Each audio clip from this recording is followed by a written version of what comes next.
Saudara, kepingan fakta dari kasus pembunuhan Brigadir Yosua perlahan mulai tersusun. Pada Senin kemarin, rekaman CCTV yang menunjukkan jejak Yosua masih hidup sebelum ia ditembak diputar kembali di persidangan. Rekaman CCTV yang hampir saja dihilangkan oleh Verdi Sambo dan para terdakwa obstruction of justice karena jadi bukti penting dari tindakan kejahatan menghilangkan nyawa manusia. Kita simak saudara, berdasarkan rekaman CCTV dari Pos Satpam Kompleks Duren 3, ada dua rombongan mobil yang bergerak menuju TKP Rumah Dinas Duren 3 pada 8 Juli yang lalu. Rombongan pertama saudara adalah di mobil Lexus hitam yang membawa Putri Chandrawati, korban Yosua Huta Barat, ada juga terdakwa Ricky Rizal, Kuat Ma'ruf dan juga Richard Eliezer. Disusul kemudian dengan mobil yang membawa Verdi Sambo. Saat itu tujuan rombongan ini ke Duren 3 adalah dalam rangka isolasi mandiri setelah dari Magelang. Isolasi mandiri yang ternyata adalah modus untuk membawa Yosua ke TKP Duren 3 untuk dieksekusi. Selanjutnya, kita lihat bersama dari rekaman CCTV Pos Satpam Duren 3 ini, saudara, terlihat mobil rombongan Putri Chandrawati dan Yosua tiba di rumah dinas Duren 3 pada pukul 17.06 waktu Indonesia bagian Barat. Terlihat saudara, Yosua dengan kaos putih keluar dari mobil dan tampak berkoordinasi dengan ART Diryanto. Ada juga terdakwa Ricky Rizal yang berada di kursi kemudi. Lalu terlihat Putri Chandrawati ini keluar dari dalam mobil, saudara. Putri kemudian berjalan dan masuk ke dalam rumah Duren 3. Terlihat pula Yosua tampak bolak-balik menuju rumah dan juga mobil. Kita lihat bersama. Dan selanjutnya saudara, beberapa menit kemudian terlihat mobil yang berisi Verdi Sambo tiba di Duren 3. Ini dia mobilnya. Mobil Verdi Sambo sempat terhenti di depan rumah, namun rupanya Sambo tak turun di depan rumah Duren 3. Sambo ternyata baru turun saat mobil berhenti beberapa meter dari gerbang rumah. Di rekaman CCTV ini saudara, terlihat ajudan Verdi Sambo yakni Azan Romer berdiri di belakang mobil. Dan selanjutnya sebelum masuk ke rumah Duren 3 diduga pistol terdakwa Verdi Sambo jatuh. Saat pistol Sambo ini jatuh, keluar dari mobil dalam rekaman CCTV ini terlihat ajudan Verdi Sambo, kita simak bersama. Nah ini dia, langsung berlari menuju mobil Verdi Sambo untuk membantu mengambil pistol milik Verdi Sambo. Meski tertutup mobil, momen inilah yang kemudian dijelaskan oleh Azan Romer sebagai saksi beberapa waktu yang lalu saat pistol Verdi Sambo jatuh. Setelah mengambil pistol, saudara, kita simak lagi. Verdi Sambo kemudian menuju ke rumah Duren 3. Di mana TKP pembunuhan atau penembakan Yosua dengan dikawal oleh Azan Romer. Ini dia masuk ke dalam rumah. Dan selanjutnya saat Sambo tiba di rumah Duren 3 juga terekam momen yang krusial. Apa momennya? Ini dia, momen yang memperlihatkan Yosua masih bernyawa sesaat setelah Sambo tiba di lokasi Duren 3. Ini adalah Verdi Sambo dan juga Azan Romer yang saat itu langsung masuk ke TKP Duren 3. Kita simak bersama setelah ini. Nah ini dia visualnya. Di mana kita lihat bersama adalah momen yang memperlihatkan Yosua masih bernyawa sesaat setelah Verdi Sambo tiba di lokasi Duren 3. Yang kami lingkari ini adalah visual Yosua. Meski hanya terlihat kepalanya saja, namun terlihat Yosua tengah berjalan dan diduga ini adalah momen saat Yosua tengah dipanggil ke dalam rumah Duren 3. Penampakan Yosua yang masih hidup kala itu saat Sambo tiba di rumah Duren 3 inilah yang kemudian sempat membuat geger Arif Rahman Arifin, Cuk Putranto dan juga Baikuni Wibowo. Karena hal ini berbeda dengan cerita awal Sambo yang menyatakan jika terjadi tembak-menembak sebelum dirinya tiba di lokasi Duren 3. Selanjutnya saudara, kita simak lagi rekaman CCTV. Lalu beberapa menit setelah Verdi Sambo masuk ke dalam Duren 3, CCTV merekam visual ajudan Azan Romer yang tiba-tiba berlari. Ini dia, Romer dan juga Kodir tiba-tiba berlari diikuti oleh asisten rumah tangganya. Romer bahkan terlihat berlari masuk ke dalam Duren 3. Visual berlarinya para ajudan ini diperkirakan adalah momen saat terjadi penembakan Brigadir Yosua dan saat Verdi Sambo menembakkan senjata ke arah dinding. Dan usai peristiwa itu terlihat Kodir, asisten rumah tangga, mempersiapkan mobil dan masuk ke dalam rumah. Ini dia visualnya. Yang kami lingkari ini, kemudian Putri Chandrawati yang terekam CCTV mengenakan pakaian berwarna biru, saudara. Ini dia visualnya, kita lihat bersama. Ini adalah asisten rumah tangga Verdi Sambo, ada Kodir dan juga beberapa.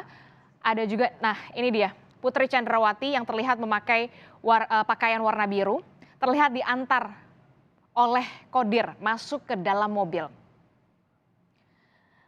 Kita lihat bersama saudara visual selanjutnya. Yang Anda lihat adalah mobil yang ditumpangi Putri Chandrawati.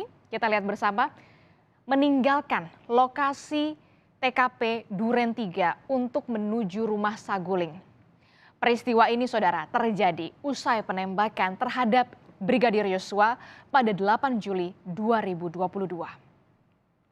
Sementara mengenai tembakan asisten rumah tangga Sambo, Diryanto alias Kodir, mengaku mendengar lebih dari 3 kali letusan saat penembakan Yosua.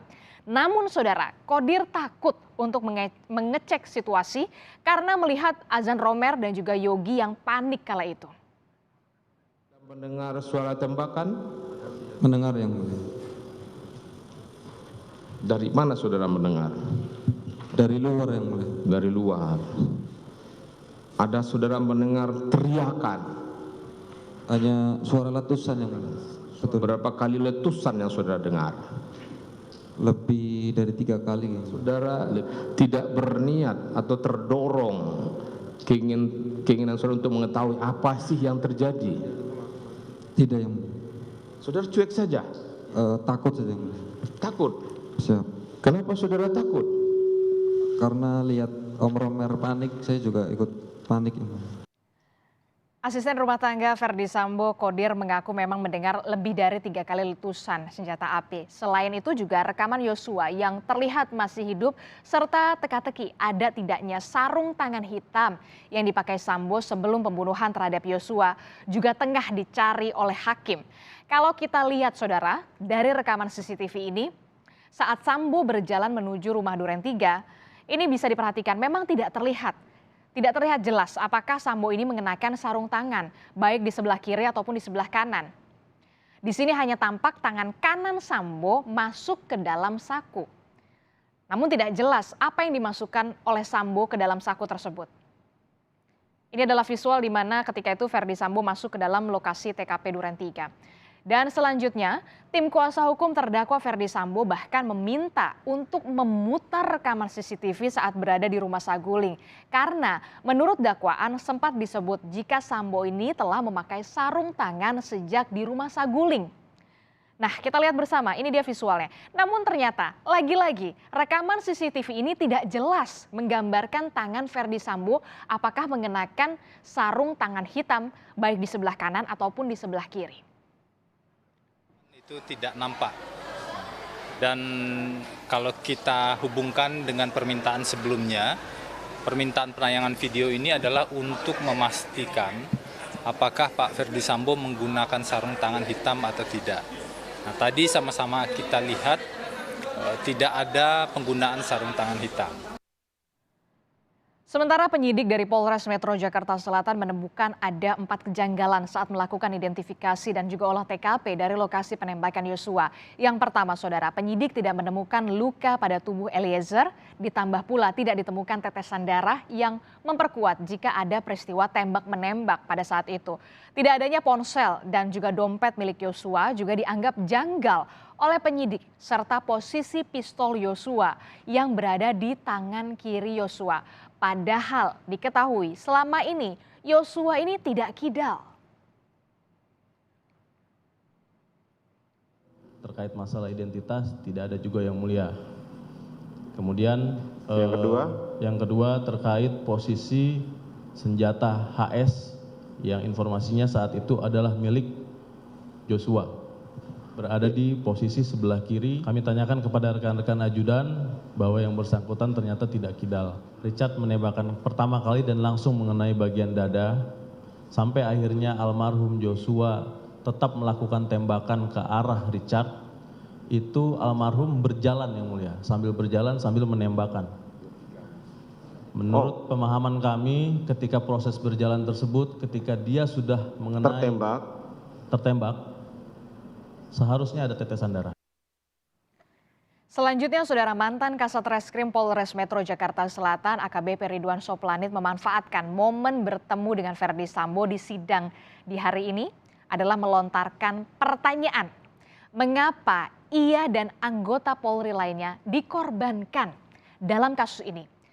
Mendengar pernyataan ini, Sambo pun meminta maaf. Ia mengaku menyesal dan merasa bersalah karena menyeret para juniornya ke dalam pusaran pembunuhan Brigadir Yosua. Sekolah Sespim sudah, yang mulia, dan saudara akhirnya terhambat untuk melanjutkan karir saudara. Betul, yang mulia. Akibat peristiwa ini. Mungkin sebelum saya beralih Ya. ke yang lain, mungkin saya diberi kesempatan buat senior saya Pak Sambo, yang mulia, Silakan. untuk menyampaikan. Pertanyaan saya ke Pak Sambo, kenapa kami harus dikorbankan dengan masalah ini? Baik. Ada lagi? Cukup. Itu saja. Oke, nanti akan dijawab. Ingin menyampaikan permohonan maaf yang mulia kepada adik-adik saya. Silakan. Karena saya sudah memberikan keterangan yang tidak benar di awal. Dan pada sidang kode etik di semua proses pemeriksaan saya sudah sampaikan adik-adik ini nggak salah, saya yang salah. Tapi mereka juga harus dihukum karena dianggap tahu peristiwa ini. Jadi sekali lagi saya atas nama pribadi dan keluarga menyampaikan permohonan maaf kepada adik-adik saya sehingga harus terhambat. Tidak ada, saya sangat menyesal. Jadi saya sekali lagi mohon maaf, saya sudah sampaikan ini di depan Komisi Kode Etik yang mulia. Saya setiap berhubungan dengan penyidik dan adik-adik saya ini, saya pasti akan merasa goyang dan bersalah yang mulia. Puzzle demi puzzle pembunuhan Brigadir Yosua tengah disusun di meja persidangan. Harapannya tentu keterangan para saksi dapat membuat teka-teki ini dapat terselesaikan sehingga menjadi cerita yang utuh agar keadilan dapat ditegakkan.